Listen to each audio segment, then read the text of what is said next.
সুপ্রিয় দর্শক শ্রোতা মণ্ডলী, আজকে আপনাদের মাঝে আরেকটি নতুন একটা ভিডিও নিয়ে আসছি। আমরা আজকে দেখাবো এই যে এখানে স্থানীয় যে একটি গার্ডেনে এখানে দেখতে পাচ্ছেন যে পাথরগুলো, আমরা এই পাথরগুলো নিয়ে আজকে কথা বলবো। মূলত পাথরটি কোথা থেকে এসেছে সে বিষয় নিয়ে আমরা আজকে কথা বলবো। এখানে সৌন্দর্যের জন্য সৌদি আরবে গার্ডেনগুলোতে মানে স্মৃতি হিসাবে রাখার জন্য এখানে পাথরের টুকরাগুলো এখানে এনেছে। সেই বিষয় নিয়ে আমি আজকে আপনাদেরকে ঘুরিয়ে ঘুরিয়ে আপনাদেরকে এই পাথরের ভিডিওটি আজকে দেখাবো। আসসালামু আলাইকুম রহমতুল্লাহ বারাকাতু। সুপ্রিয় দর্শক, আজ আপনাদের মাঝে একটি নতুন ভিডিও নিয়ে এসেছি। সেটি হলো একটি পাথরের ভিডিও।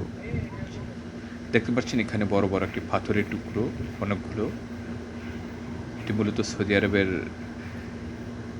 বিভিন্ন গার্ডেনগুলোতে সংরক্ষণ করা হয়েছে। এমন পাথরগুলো সৌদি আরবের দাম্মাম সেকেন্ড সানিয়া স্থানীয় একটি গার্ডেনে আমরা আজ এসেছি। এখানে দর্শনার্থীদের আকৃষ্ট করতে প্রকৃতির সৌন্দর্যের সঙ্গে যুক্ত করা হয়েছে বিশাল বিশাল পাথরের টুকরো।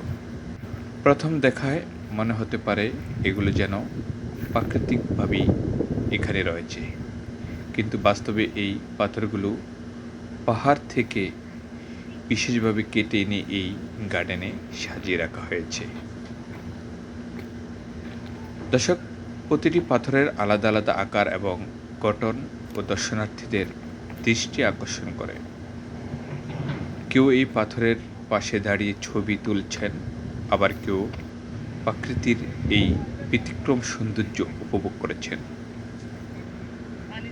সৌদি আরব শুধু মরুভূমির দেশ নয়, বরং আধুনিক পরিকল্পনা ও নান্দনিক স্থাপত্য এবং প্রাকৃতিক উপাদানের সমন্বয়ে তৈরি এমন অসংখ্য দর্শনীয় স্থান রয়েছে যা দেশটির সৌন্দর্যকে আরও সমৃদ্ধ করেছে। আপনি যদি কখনো সৌদি আরবে ভ্রমণের সুযোগ পান, তাহলে এমন গার্ডেনগুলো ঘুরে দেখতে ভুলবেন না।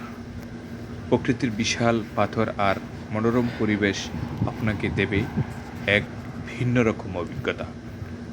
দর্শক শ্রোতা মণ্ডলী, আমাদের এই ভিডিওটি লাইক এবং কমেন্ট করে জানাবেন। আজকের এই পাথরের ভিডিওটি নিয়ে আপনাদের মাঝে এসেছিলাম। পরবর্তী কোনো আবারই একটি ভিডিও নিয়ে আপনাদের মাঝে হাজির হব। সে পর্যন্ত ভালো থাকবেন, সুস্থ থাকবেন। সবার সুস্বাস্থ্য দীর্ঘায়ু কামনা করে আজকের মতো এখানে বিদায় নিলাম। আল্লাহ হাফেজ। BD Islamic